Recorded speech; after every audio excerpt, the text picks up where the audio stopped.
예수께서 대답하시되 진실로 진실로 너희에게 이르노니 죄를 범하는 자마다 죄의 종이라.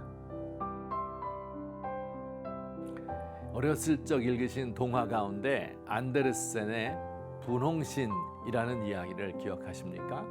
원래 제목은 분홍신이 아니라 빨간 구두입니다. 한 여자아이가 진열장에 놓인 빨간 구두를 사달라고 조릅니다. 이 신발이 너무 좋고 예뻐서 교회 갈 때도 신고 갔습니다. 예배를 마치고 나오는데 아이가 의도하지도 않았는데 저절로 춤이 추어지기 시작했습니다. 사람들이 달려들어 빨간 구두를 벗기자 겨우 발이 잠잠해졌습니다.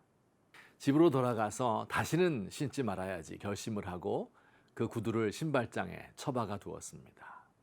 한참 후 마을에서 무도회가 열린다는 소식을 듣고 이 소녀는 빨간 구두를 꺼내 결국 신고 말았습니다.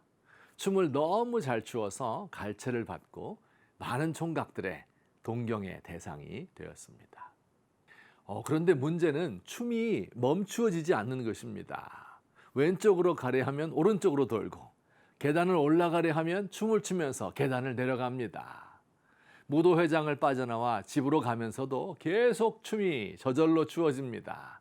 신발을 아무리 벗으려 해도 벗겨지지 않고 심지어 양말을 찢어도 신발을 벗을 수가 없었습니다. 춤도 멈추지 않습니다. 며칠이 지났을까요? 계속해서 춤을 추며 넓은 평야 한가운데 오막살이 집 한 채가 있는 곳까지 왔습니다.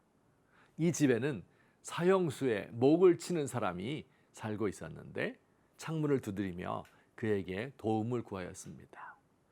빨간 구두를 신고 있는 내 발을 잘라주세요. 이 머리를 베는 사람은 도끼로 그녀의 발을 신발과 함께 잘랐습니다. 그런데 빨간 구두를 신은 발은 죽지 않고 작은 발을 단 채 계속 춤을 추면서 숲속으로 사라졌다는 이야기입니다. 이 동화들 가운데 잔혹동화가 있는데 분홍신은 그중 최고입니다.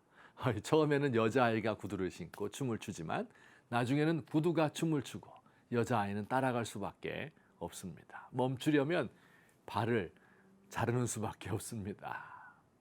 이 동화 분홍신은 사람이 죄 짓는 과정을 잘 묘사하고 있습니다. 처음에는 내 의지로 죄를 선택하는 것 같습니다. 그런데 잠시 후 죄의 세력이 커져서 죄가 죄를 낳고 마침내는 죄가 나의 모든 삶을 지배하게 됩니다. 우리 예수님께서 죄를 지으면 죄의 종이 된다고 말씀하신 것이 바로 이 뜻입니다. 예수께서 대답하시되 진실로 진실로 너희에게 이르노니 죄를 범하는 자마다 죄의 종이라. 우리는 보통 생각하기를 죄를 짓는 것은 나의 선택에 의한 것이기 때문에 죄를 짓고 싶으면 짓고 또 끊고 싶을 때는 언제든지 끊을 수 있을 것이라고 생각합니다. 그러나 이것은 착각에 불과합니다. 죄를 짓기 시작하는 것은 쉬운데 일단 그 세계에 들어가면 끊을 수가 없습니다. 죄가 우리를 지배하는 두 가지 방식이 있습니다. 첫째는 오염입니다. 거짓말을요, 한 번 하는 것이 어렵지 자꾸 하다 보면 늘게 됩니다. 마침내 죄를 즐거워하고 죄를 짓는 것이 짜릿한 쾌감을 주기도 합니다. 결국 중독이 되어서 끊을래야 끊을 수가 없게 됩니다. 죄가 나의 몸과 영혼에 자리 잡아 떠나지 않는 것입니다. 죄가 한 사람을 지배할 뿐 아니라 한 사회 안에서 죄가 만연한 경우도 있습니다. 과일이 썩어서 먹지 못하는 것처럼, 고인물이 썩어서 물고기가 살지 못하는 것처럼 타락한 사회, 썩은 세상이 됩니다. 자정 능력이 없어진 사회의 남은 길은 멸망밖에 없습니다. 두 번째는 죄책감입니다. 죄를 지으면 죄책감이 우리의 감정을 지배합니다. 어둡고 더럽고 질척하고 냄새가 나는 감정입니다. 마음에 어두운 그림자가 생깁니다. 너 같은 것이 무슨 가치가 있는 인생인가? 그렇게밖에 살지 못하는가? 우울한 마음이 자리 잡습니다. 이것이 끝내 나의 인생을 망치고 맙니다. 이래저래 우리가 선택한 죄는 우리의 삶을 지배합니다. 하나님, 내 마음속 죄의 실제를 부인할 수가 없습니다.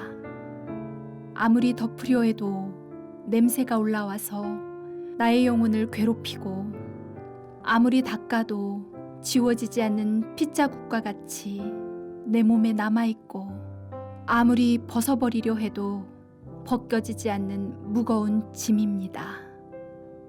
십자가 밑에 죄의 짐을 내려놓고 자유를 얻고 싶습니다.